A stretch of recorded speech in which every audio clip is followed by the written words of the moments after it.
وَقُلْ لِعِبَادِي يَقُولُوا الَّتِي هِيَ أَحْسَنُ، میرے محبوب میرے بندوں سے کہہ دو جب بھی بولے تو اچھی بات،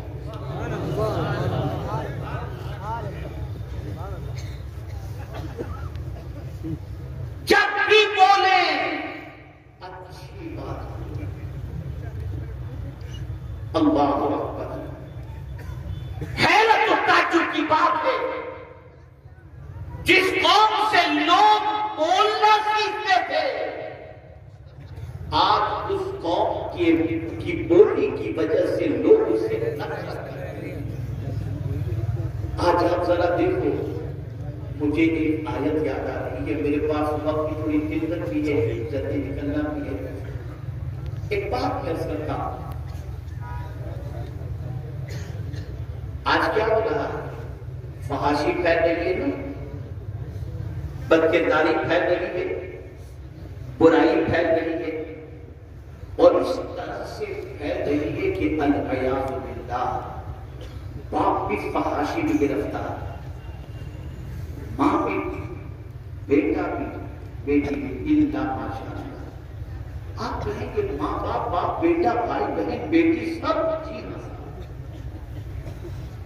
سیریل دیکھنے کے لیے جب بیٹھتے ہیں کون سے ایسے مناظر ہوتے ہیں جو اچھے، ماں بھی دیکھ رہی ہے، بیٹی بھی دیکھ رہی ہے، بیٹا بھی دیکھ رہا ہے، بہو بھی دیکھ رہی ہے، جس کا تذکرہ کرنا باپ کے سامنے بیٹے کے لیے حجاب اور شرمندگی ہوتی تھی، آج وہی چیز سب مل کر کے بیٹھ رہے ہیں، مل کر کے بیٹھ کر کے دیکھ رہے ہیں۔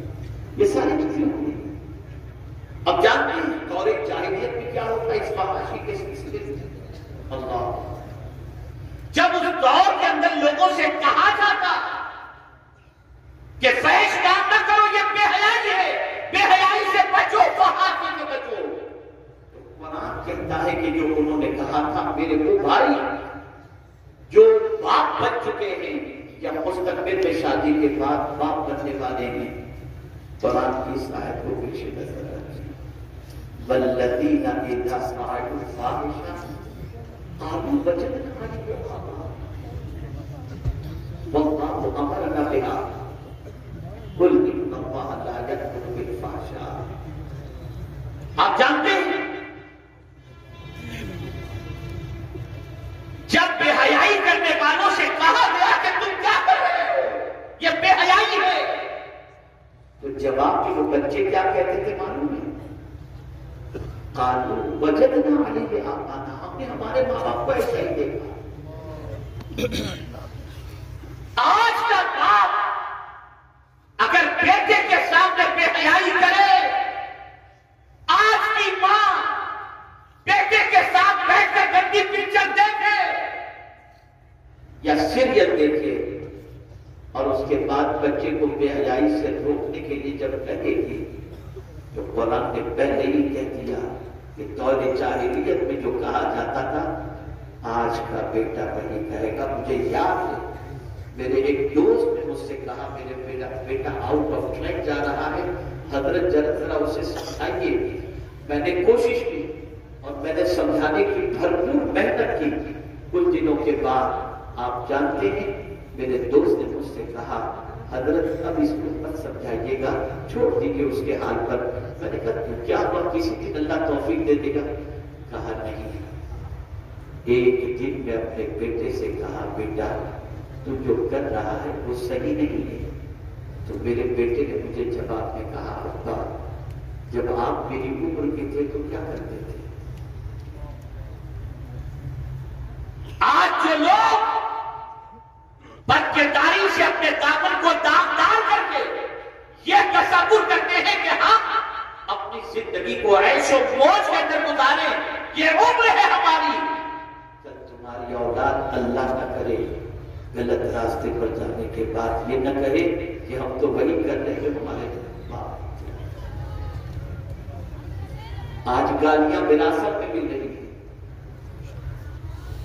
آج چلت چلی وراثت میں مل رہی ہے، آج بدتمیزی وراثت میں مل رہی ہے، آج گھر گھر کے جھگڑے وراثت میں مل رہے ہیں، یہ ساری چیزیں گھروں سے نکل کر آتی ہیں اور پھر اس کے بعد وہی سوسائٹی میں پھیلتی چلی جاتی ہیں۔ اے رسول گرامی مقام صلی اللہ علیہ وسلم کے دیوانوں، تو یاد رکھو قرآن کہہ رہا ہے لوگوں سے جب بھی بات کرو تو اچھی بات کرو۔ اللہ اکبر۔ اب آئیے سب سے پہلے ہم سمجھتے ہیں یہ تو جنرل لوگوں کے حوالے سے بات ہو گئی، اب قرآن مقدس پوچھتے ہیں اے قرآن تو بتا اللہ سے بات کرنی ہو تو کیسے کریں، اللہ سے کلام کرنا ہو تو کیسے کریں، اللہ سے معروضات پیش کرنے ہو تو کیسے کریں؟ مصائب کے پہاڑ ٹوٹ رہے ہیں، تکالیف کی وادیوں سے گزر رہے ہیں، ایسا لگ رہا ہے کہ اب تکلیف کا آسمان پھٹے گا اور ہم ختم ہو جائیں گے، اب زمین میں زلزلہ پیدا ہوگا، ہم برباد ہو جائیں گے، معاشی بدحالی کے شکار ہیں، بچیاں جو ہے وہ جوانی کی دہلیز پر پہنچ چکی ہیں، کوئی رشتہ نہیں آ رہا، قرض کے بوجھ گلے دبے ہوئے ہیں، بیماریاں گھر کا ساتھ چھوڑنے کو تیار نہیں ہیں، لڑکے آبادی کے راستے پر جا رہے ہیں، ایسا لگتا ہے کہ مصیبت نے ہمارے گھر ہی کا رخ کر لیا۔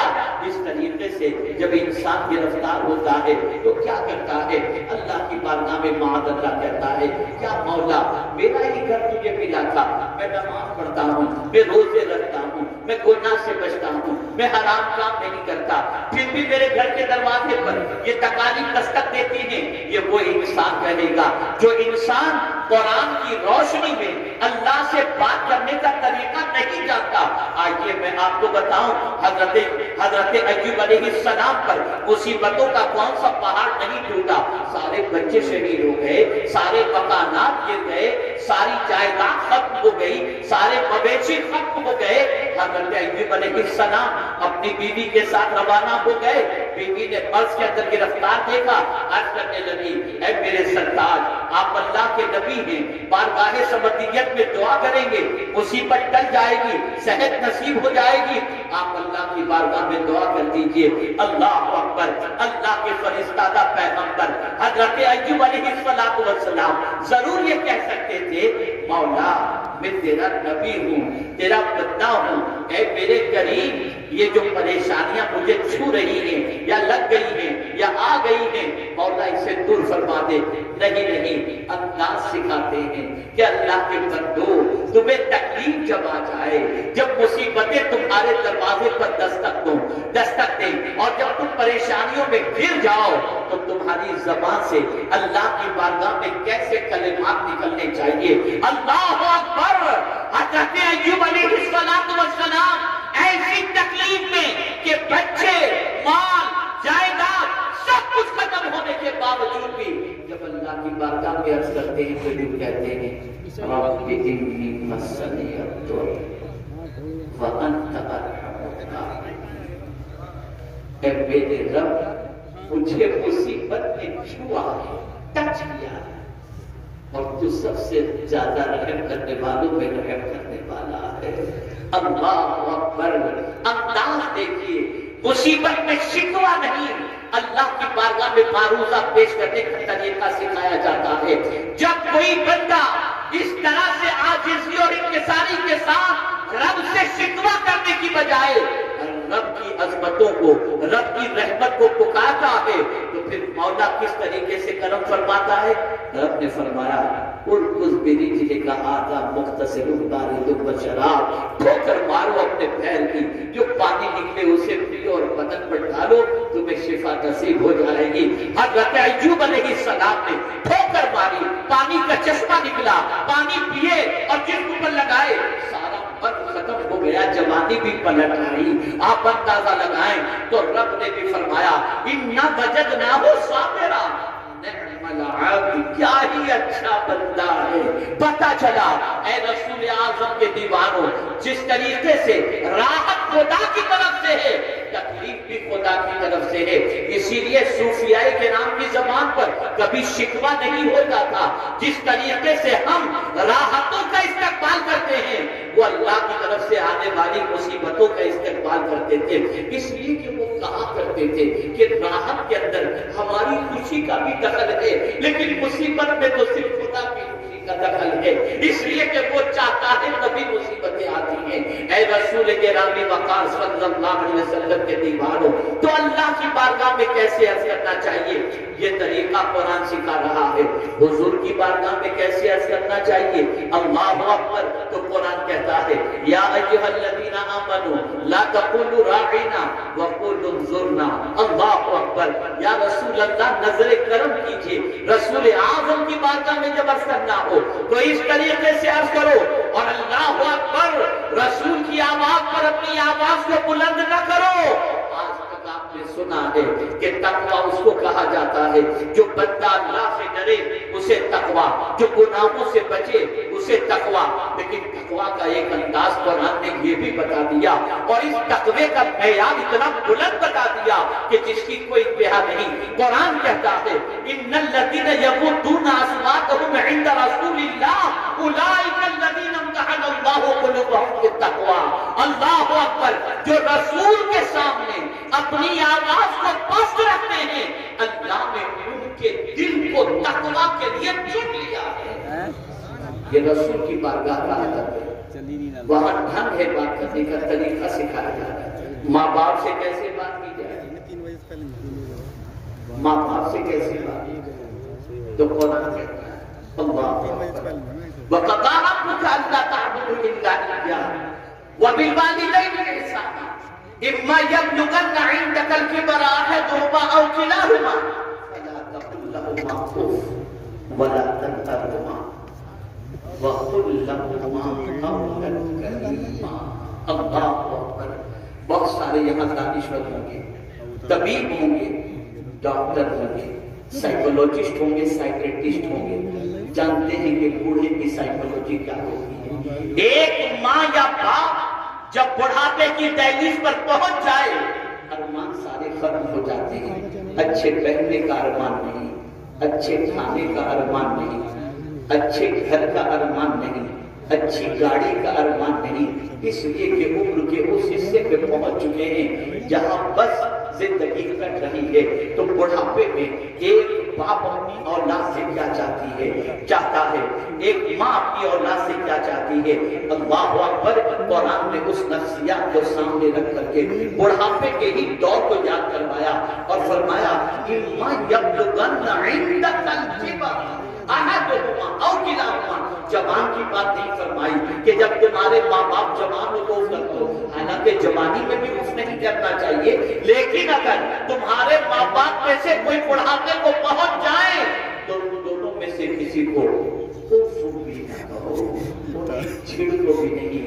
میرے قریب ان سے کیسے بات کریں، تو قرآن کہتا ہے وَقُلْ لَهُمَا قَوْلًا كَرِيمًا۔